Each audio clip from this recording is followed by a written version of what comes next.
Hello guys, in this video we are going to learn the structure degree of freedom. The degree of freedom in a structure can be defined as the possible components of deflection or displacement and rotation of the nodes, including those at which some support conditions are provided.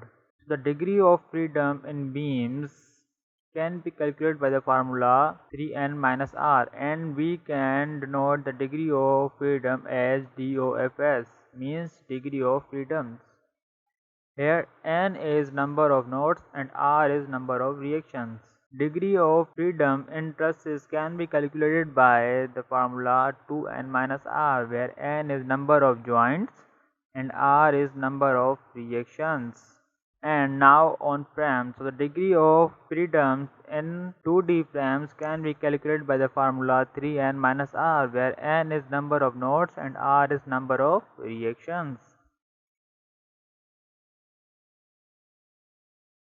So now come to the examples how we can calculate the degree of freedoms in different beams. So now first beam is cantilever beam. We already covered the types of beams. So now on this cantilever beam we have two nodes A and B. Joint A is fixed, joint B is free end, and as the joint A is fixed end, so we have three reactions, and joint B is free, so we have no reaction at joint B.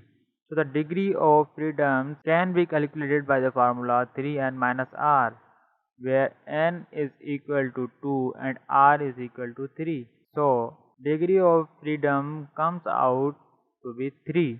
So the degree of freedoms in this cantilever beams are sigma bx, sigma by, and theta b. So the sigma is displacement and theta is rotation. So degree of freedom in this beam are rotation at B, displacement on x-axis at A, displacement on B, displacement at B on x-axis, displacement at B at y-axis. So now we have simply supported beam. So here nodes are 2 A and B. We have pin support at joint A and we have pin roller support at joint B. So the number of reactions at joint A is 2 and the number of reactions at joint B is 1. So the degree of freedom can be calculated by the formula 3n minus r. So n is 2 and r is 3. So the degree of freedom comes out to be 3. Rotation at A, displacement at B on x-axis, and rotation at B. So you can calculate the degree of freedom of any type of beam through this formula 3n minus r. So here is the trick. The degree of freedom, when you write the displacement and the rotation, then wherever the reaction force or the reaction moment is present, so there is no degree of freedom. Let's suppose we have simply supported beam. So we have two reaction at A point and that one reaction at B point. So we have reaction FAX, FAY at A, and we have reaction FY, FBY at B.